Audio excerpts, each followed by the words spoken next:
Good evening. My name is Anthony. Tonight, I will be discussing gun control. Although my panelist was not able to attend tonight, I would like to thank Josh Wright, a ballistic forensic expert, for sending in his questions and helping me with my research. One of the worst school shootings in our nation. Virginia Tech. Newtown. 29 dead. 26 who were killed, children. It's not the time to talk about gun control. Gun control is not the answer here. This morning, chilling images and 911 calls from the Parkland massacre, painting a timeline of terror.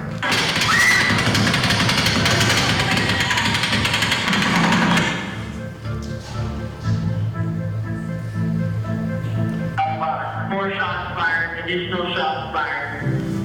It has happened again. A recognizable dispatch audio. Currently a shooting at the high school, have an officer down, shooter not in custody. Well, welcome back. We're calling this breaking news out of Sutherland Springs, Texas. A shooting taking place at the First Baptist Church there. Multiple people have been shot.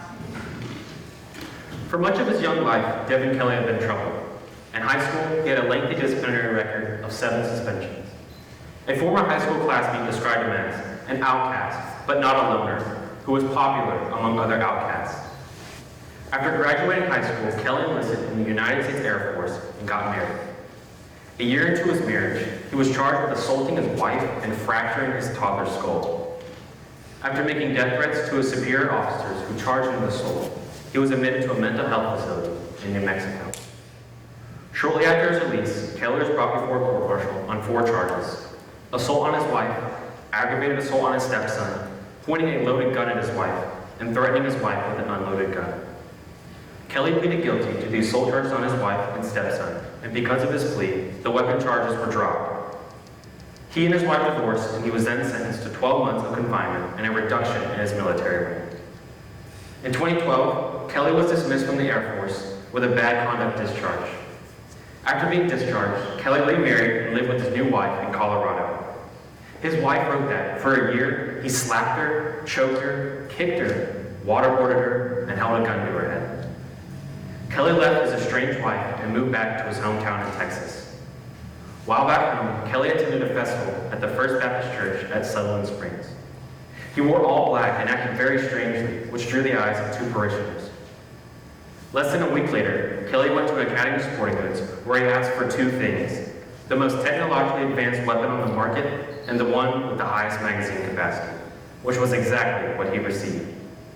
Now armed with a Ruger AR-55-6 semi-automatic rifle with multiple 30-round magazines, he drove to the First Baptist Church.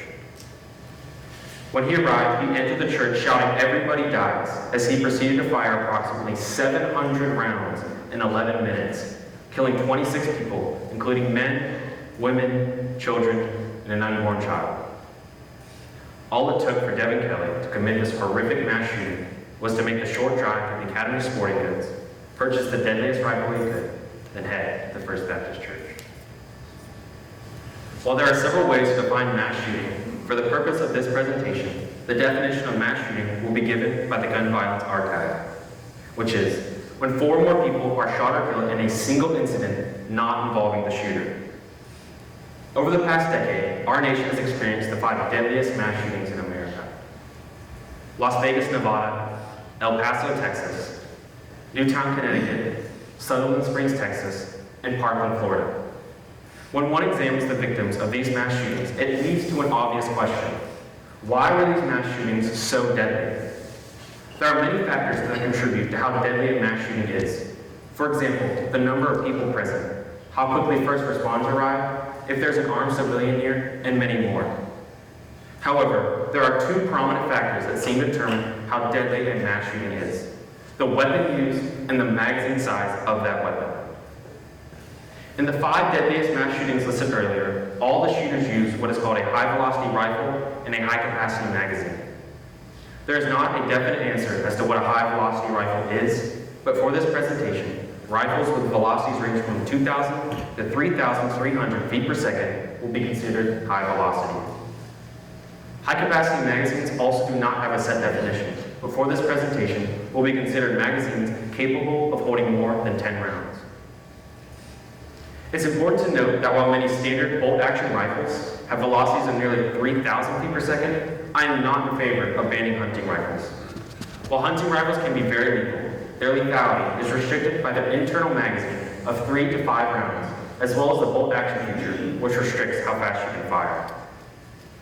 When a high-velocity rifle is used, like the AR-15, AK-47, or the AR used by Kelly, and a high-capacity magazine is used, the victim rate is typically very high. The most deadly American mass shooting occurred on October 1st, 2017 in Las Vegas, Nevada.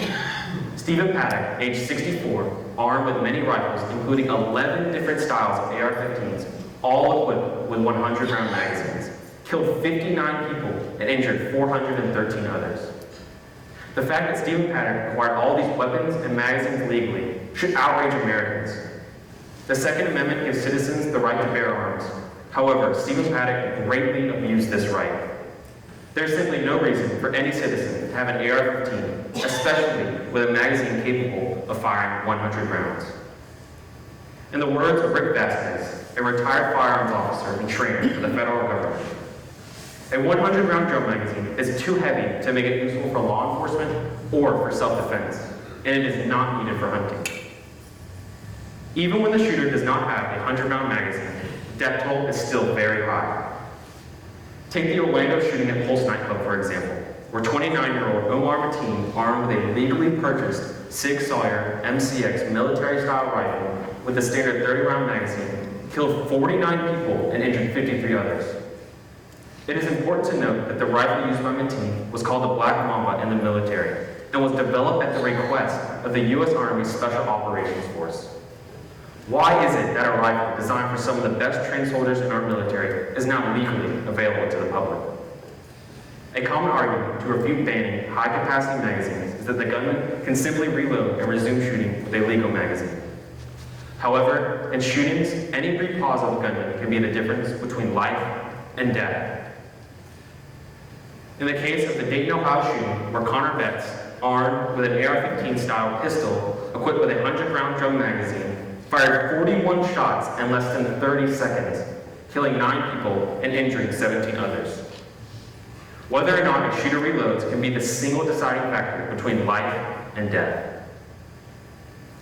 Every citizen should have the right to defend themselves, and every citizen has the right to bear arms. However, sensible limitations are put in place to ensure that citizens cannot obtain weapons or attachments created for the sole purpose of killing quickly and effectively.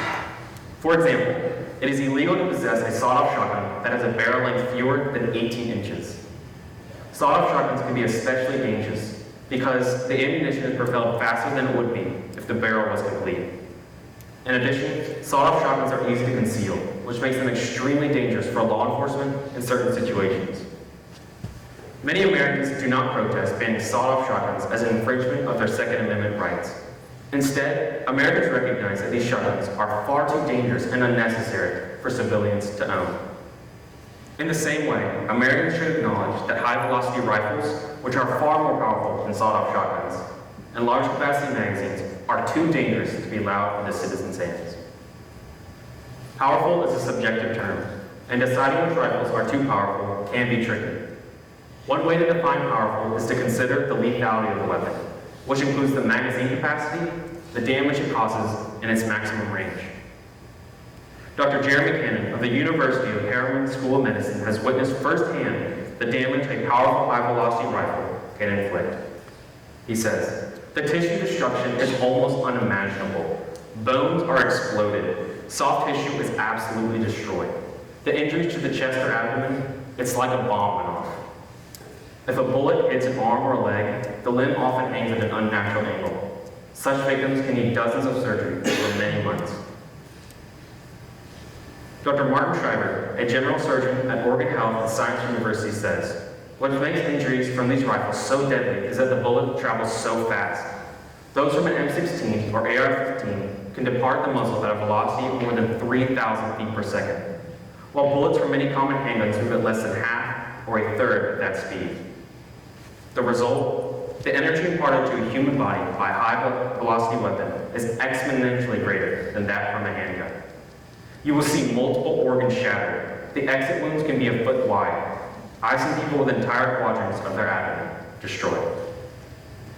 And lastly, Dr. Jeffrey Kirby of the University of Alabama at Birmingham says, even a bullet that misses bone can result in surprising damage. As the blast wave travels through the body, it pushes tissues and organs aside in a temporary cavity larger than the bullet itself. They bounce back once the bullet passes. Organs are damaged, blood vessels rip, and many victims bleed to death before they reach the hospital. Those who survive long enough are whisked to operating rooms, but often the injuries cannot be repaired. Here are the x-rays of 2 different victims shot in the leg. The x-ray on the left shows a victim shot with a high-velocity rifle. The bone is completely shattered, and the tissue is destroyed. The victim on the right, on the other hand, was shot by a pistol and only suffered cracking on the bone and minor tissue damage.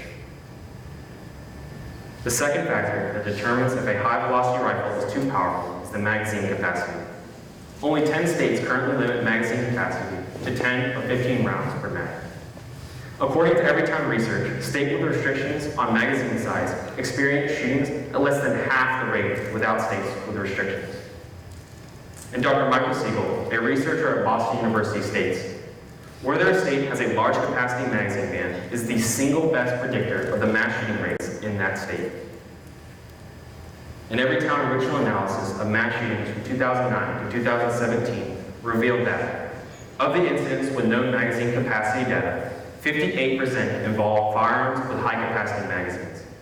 These shootings resulted in twice as many fatalities and 14 times as many injuries per incident on average compared to those that did not include the use of high-capacity magazines. David Shipman, who served 25 years as a special agent for the Federal Bureau of Alcohol, Tobacco, Firearms, and Explosives, stated, the high-capacity magazine is what takes it to a whole other level of carnage. It is the primary driver for why we're seeing more mass shootings more regularly. Finally, the range of certain rifles makes them too powerful. The AR-15 has a maximum effective range of 400 to 600 meters. The Las Vegas shooter was able to kill 59 people and injure 413 others from approximately 300 meters. The fact that an AR-15 can kill someone from 300 meters shows that these weapons were made with the intent to effectively kill people from long ranges.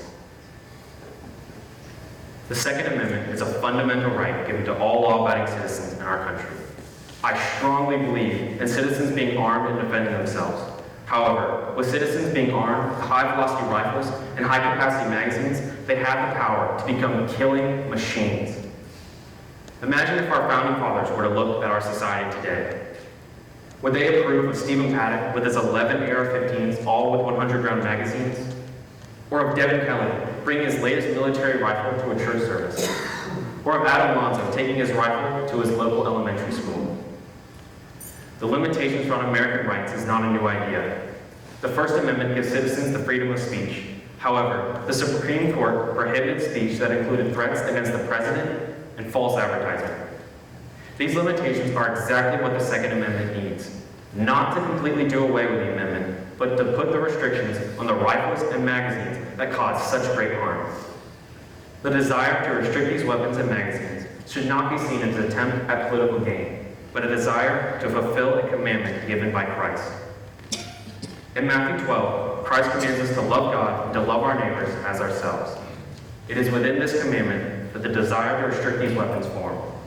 It greatly pains me to see the latest and far too common mass shooting on television. And that is why it is my utmost desire to see these lethal rifles and magazines out of civilians' hands so that America can be a safer place. Thank you. Good job, Ian. You can breathe now. It's good. All right. Mr. Wright couldn't be here this evening, but he did send some questions, and I picked the hardest ones for you, so sorry about that. No, I didn't. I'm just reading right off the top of my head. Do you think mandatory educational courses and licensing for new gun owners would help prevent mass shootings and gun-related deaths in general, and why? Yeah, absolutely. So the background checks and the extensive research on who's buying the guns can be a great way to limit who has guns, obviously. Most of the shooters listed in the mass shootings simply went to the store and bought it, and within weeks had their rifle. I think that if you had more background checks You would be limiting who can get it, how easily they can get it, and that would absolutely reduce those who are taking the rifles and using them for evil means. Thank you. I got another question for you that he sent in. Do you think desensitization from interacting with violent video games plays a role in mass shootings? And once again, why would you think that? So I've seen this question a lot. I play a lot of video games myself, a lot of shooter games as well. But as far as the correlation between shootings and video games, I'm not sure there's a clear connection. I wouldn't be so quick as to say that video games are a direct cause. I think it's more of home life or mental illness. Again, with mental illness, you can do more background checks. So I don't think video games have a direct effect on mass shootings. All right, man, thank you. Well,